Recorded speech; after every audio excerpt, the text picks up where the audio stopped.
1954. On nous avait donné le mot. Une jeune Italienne venait d'arriver qui battait, paraît-il, tous les records de l'attraction sexuelle. Son nom, Sophia Loren, ne disait rien à personne. Mais ce ne furent pas cependant les éléments de conversation qui manquèrent.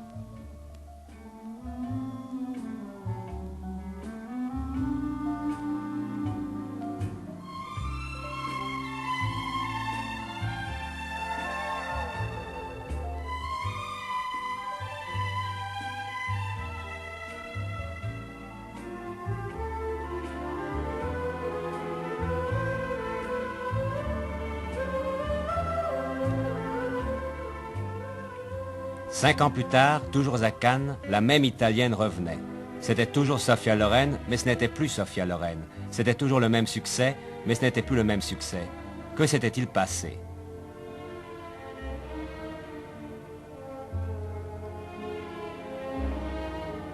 D'abord, des films, fort nombreux, de bons et de moins bons.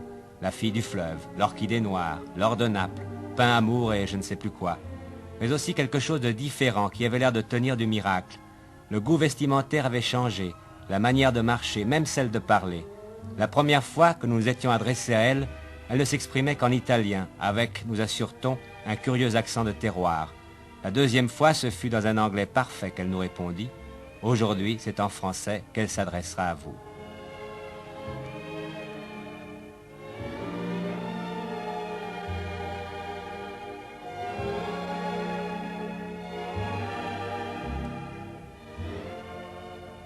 Oui, Sophia Loren, que s'est-il passé?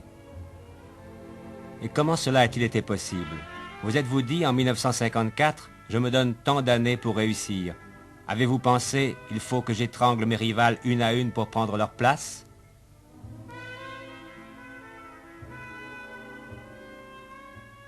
Oui, parce qu'il est certain en tout cas que cette évolution, elle existe. Comment est-ce que vous avez fait, Sophia Loren? Est-ce que vous aviez un plan? Oui, je ne peux pas nier ça, mais quand même, je crois, j'aime beaucoup souligner qu'une grande partie de cette évolution est l'évolution normale d'une femme. La différence entre une fille de, combien d'âge, de 19 ans, entre une femme de 24 ans.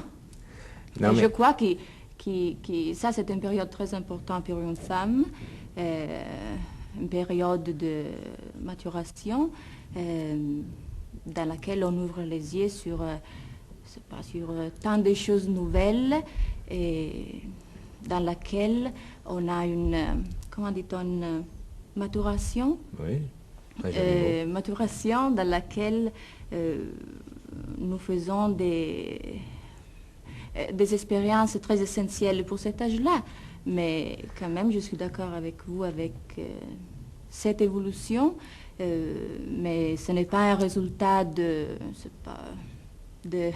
baguette magique européenne ou américaine qu'elle soit, mais oui, parce un résultat normal. Voilà. On a beaucoup dit que c'était les Américains qui avaient une grande influence sur vous, que depuis que vous étiez allé à Hollywood, vous n'étiez plus la même. Non, c'est pas vrai ça.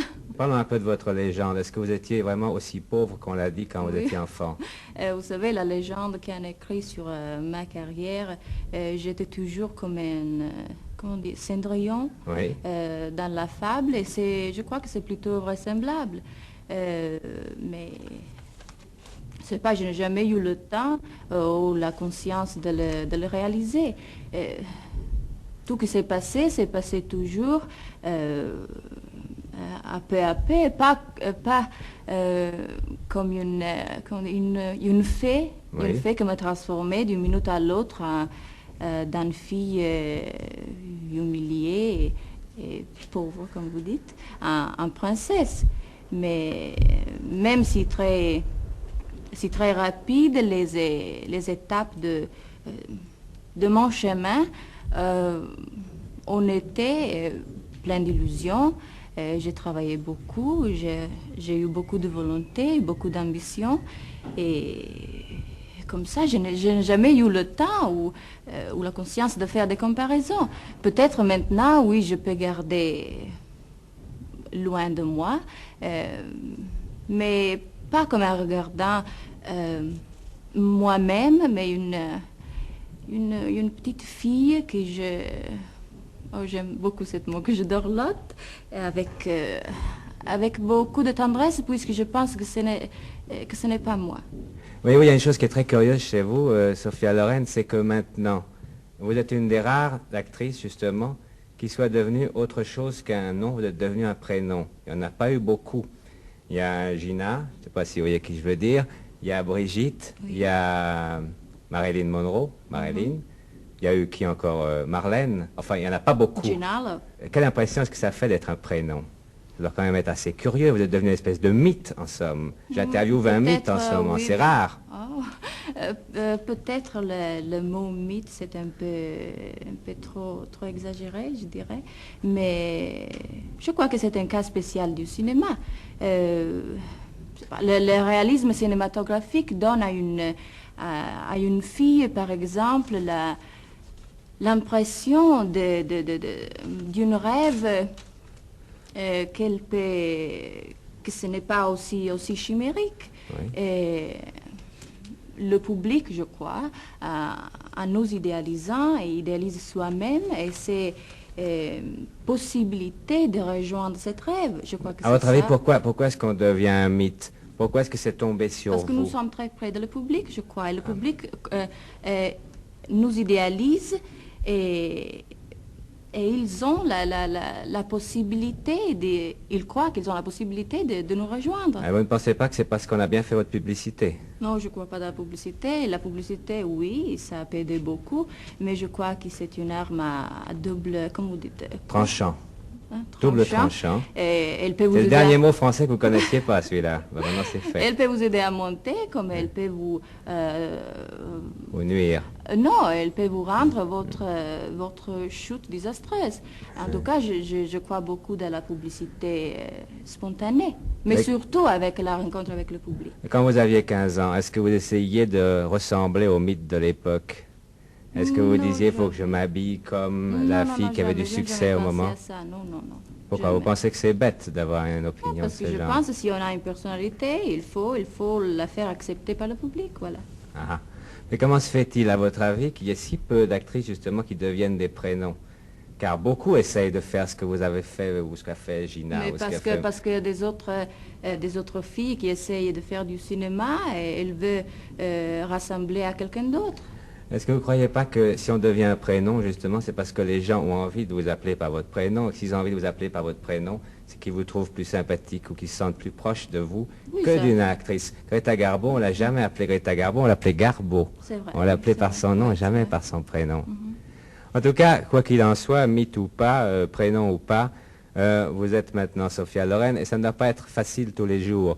Qu'est-ce que vous pensez quand les gens vous regardent dans la rue, vous reconnaissent? Quelle impression est-ce que ça fait de savoir que tout le temps, quelqu'un vous reconnaît? Je crois qu'il faut payer le prix de la notoriété, mais je sais pas. Ça ne vous irrite jamais? Non, parce que vous voyez, il y a une chose qui m'embête beaucoup et qui me dégoûte, et quand il y a un acteur qui se rend à des festivals ou des cocktails, et quand il est là, il commence à se tomber le public, les admirateurs et la presse. Et alors, à ce moment-là, je me demande pourquoi il est allé, pourquoi il n'est pas resté chez lui. Et je sais pas, qui lui donne le droit d'être impoli? Moi, quand je sens de sortir et je sais que les gens vont me regarder, je sors. Quand je ne me sens pas comme ça, je ne sors pas. C'est-à-dire que vous considérez que c'est justement le prix qu'il faut payer pour cette notoriété, cette espèce de gloire un peu spéciale qu'est la vôtre. Oui. Vous saviez que vous couriez ce risque, que maintenant vous ne pouvez plus avoir de vie privée, que vous ne pouvez plus sortir incognito. Vous ne pouvez pas vous promener dans une rue de Paris, par exemple, devant chez vous, au Rivoli. Vous savez, quand le public vous reconnaît, c'est très gentil. Et ce serait une tragédie s'il ne vous embête pas. Une chose est certaine, en tout cas, Sophia Loren, c'est que tout le monde vous aime. Je ne dis pas ça parce que vous êtes là, mais parce que c'est vrai, et c'est un phénomène extrêmement rare. Je crois que vous le devez d'abord à la simplicité qui est la vôtre, que vous avez su conserver, malgré les jolies robes et les beaux bijoux. Merci. Et ça paraît très naturel pour les gens qui voient ça de l'extérieur, car en fait les acteurs ils n'ont qu'à descendre d'un avion et de lever un petit peu la main et tout le monde dit comme ils sont simples, comme ils sont gentils. Ils ne sont pas toujours. Et vous l'êtes. Mais je crois que c'est une question de caractère. Quand on est simple, on ne peut pas être prise par une telle déformation. Nous ne pouvons pas avoir comment dirais-je, Je sais que c'est très difficile de répondre, et surtout non, nous ne à pouvons un pas compliment. l'aspiration d'être des artistes, de communiquer au public des sentiments profonds et humains si nous ne sommes pas profonds et humains dedans. Enfin, d'une façon générale, les acteurs qui sont simples, ils ont l'air un peu de jouer à être un acteur qui est simple. Or, vous, je sais Alors ils que ne sont vous pas l'êtes. simples. Ben, hélas, non, s'ils étaient simples, comme ça serait simple. Est-ce que vous êtes ainsi parce que finalement on sent que c'est le fond de votre caractère. Mais je pense que c'est d'autant mieux que le cinéma est un métier, j'ai longtemps pensé, qui rendait fou.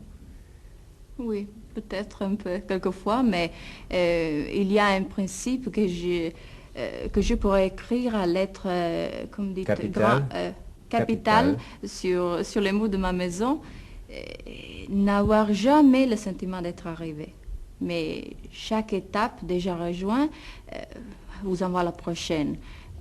Dans le même temps, bien sûr, je pense de temps en temps que ce que j'ai achevé est important, oui, mais toujours moins important que ce que je ferai.